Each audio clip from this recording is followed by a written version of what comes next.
Welcome back to UGC Net English Detailed Lectures. In the previous class, we discussed the biography of the Indian English poet Nizam. Today, we are going to discuss one of the plays written by T.S. Eliot. That is, The Cocktail Party.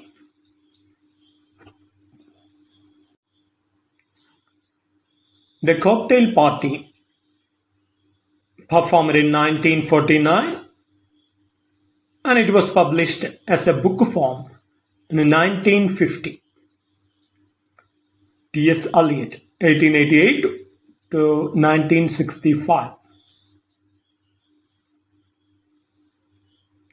Basically, the capsule summary is the story of the play, that is The Cocktail Party, focuses on a troubled married couple who, through the help of a mysterious stranger, settle their problems and move on with their lives.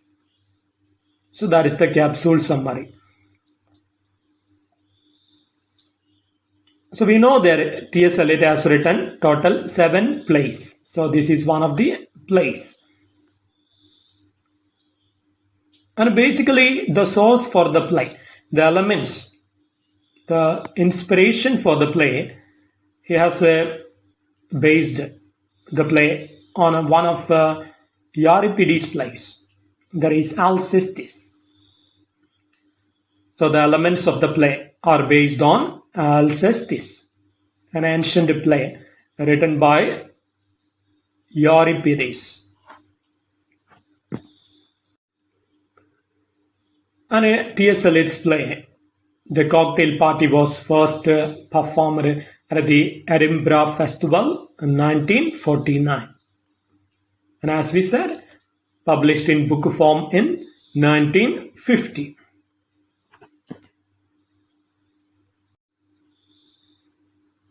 On the surface, we can say the play is a light satire of the traditional British drawing room comedy. But this play is more psychological and more philosophical. The scene is laid in London. So the setting of the play is London. And the play has total 3 acts. And the play has some absurdist elements. But after some years, Eliot criticized his own play. So this play, Eliot criticized along with his other plays. So in the essay titled Poetry and Drama, he criticizes his plays, Murder in the Cathedral, The Family Reunion, and The Cocktail Party. So Eliot criticizes his own play. Or we can say his own plays, 3 plays. And his essay titled Poetry and Drama.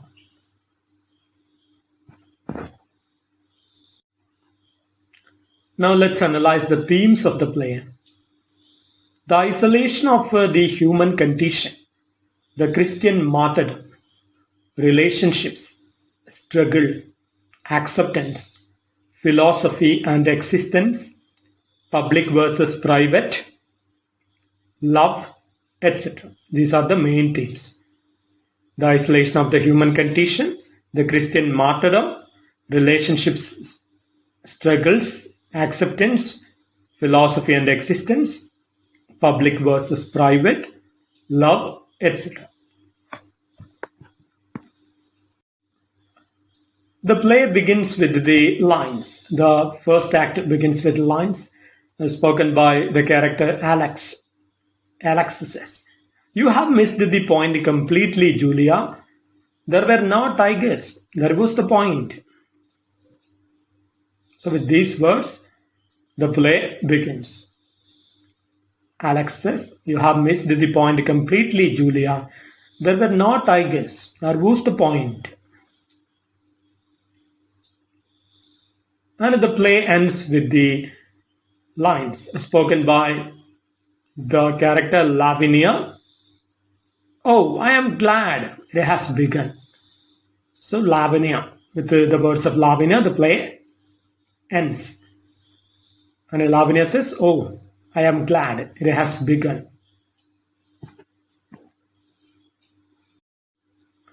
Now let's analyze the main characters. So we have the central characters, Edward Chamberlain and his wife Lavinia. So remember, Edward Chamberlain and his wife Lavinia Chamberlain. And we have another lovers, Peter Quilp and Celia.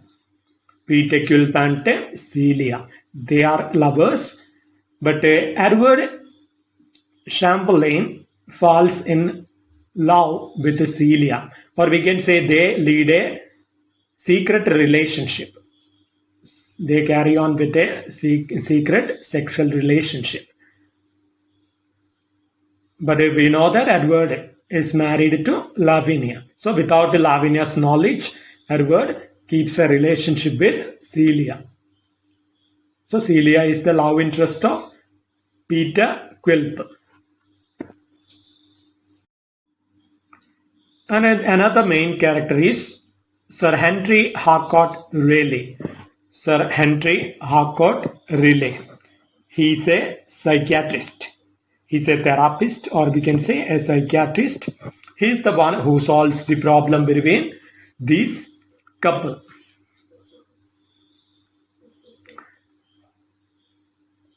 Now let's analyze the summary of the work. The play has 3 acts. And when Act first begins, of course, the play happens in London. The play begins at the home of Edward Chamberlain, who is hosting a cocktail party. So the main character, Edward, is hosting a party. It was arranged by his wife, Lavinia, but she is not present. So we understand that the party was actually arranged by Lavinia, but a quarrel occurred and Lavinia is now no longer with Edward. But Edward nonetheless carry on with the previously planned cocktail party.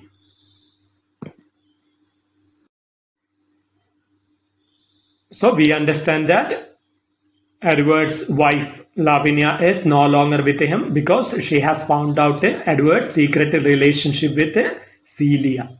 So that was the reason for the separation. Edward meets with Sir Henry Harcourt Raleigh, who arrives at the party, and their conversation leads to the revelation that Lavinia has recently left Edward. So now one of the guests Edward meets is Sir Henry Harcourt Raleigh, the psychiatrist. So this psychiatrist is the one whom Edward and Lavinia consult when they had a problem. Both were leading secret relationship. Edward was leading a relationship with Celia, and Lavinia was also doing something like that, similar. So they were cheating on each other.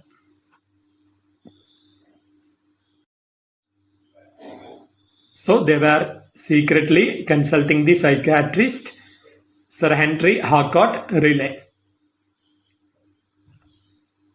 The two have been married for 5 years, but they have no children. So we know that Edward and Lavinia, they have been married for 5 years, but with no children.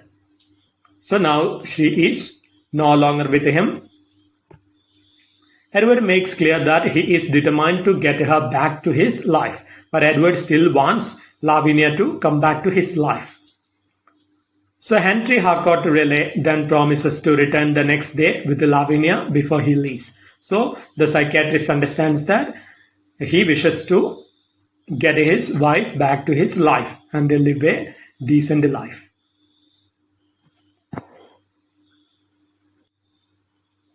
Edward then meets Peter Quilp, who is in love with Celia Copplestone. So Celia Copplestone, that is our character who leads a secret relation with Edward. But now they have no relation. They stopped the relation. So Peter loves Celia, but Celia was secretly keeping a relationship with Edward.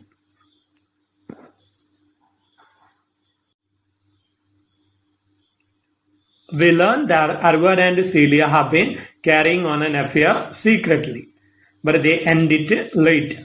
Act 1 of the play ends with Lavinia returning to her old house. So the psychiatrist, Sir Henry Harcourt Riley, he brings Lavinia to Edward, the house of Edward, because Lavinia also wishes secretly to come back. So the psychiatrist understands through their confession that they love to reunite, but they are still confused. So when Act 2 begins, Sir Henry Harcourt Riley is in fact a therapist or psychiatrist whom Edward and Lavinia both consult. So we understand that the person is really a psychiatrist. He meets with Edward and then welcomes Lavinia. He meets Edward and then welcomes Lavinia, and three of them talk. Edward and Lavinia decide to give the relationship another try. So they are ready to try living together again. As they go home together, the psychiatrist meets Celia. Now Celia comes and she is feeling deeply guilty over her sins. So Celia was the one who had a relationship with Edward. Now she really feels regrets about her ways, the bad ways with the sex. So she wants to confess and she wants a change in her life. And when the last act opens, there is another cocktail party. So everything is solved. 2 years later, there is another cocktail party, once again set at the home of the Chamberlains. That means Edward and Lavinia. Edward Chamberlain and Lavinia Chamberlain. Now they live happily. Edward and Lavinia are happy now. They are joined by the friends Julia, Alexander, and Peter Quilp. So Julia and Alexander are their friends, and Peter Quilp, we know that was the love interest of Celia. Now he is a successful writer in Hollywood. They discuss Celia, who chose to go to Africa, into the fictional island of Kinkancha, and become a missionary. So Celia chose the path of good ways. She joined a missionary to serve the world. But Celia later dies of a plague. So in a plague outbreak, Celia dies. She is now considered a martyr. So these people consider her a martyr. So the second cocktail party, they all talk together and the play ends. So that's all the play, The Cocktail Party, written by T.S. Eliot. In the next class, we will discuss the biography of the African writer Buchi Mchata. Buchi Mchata.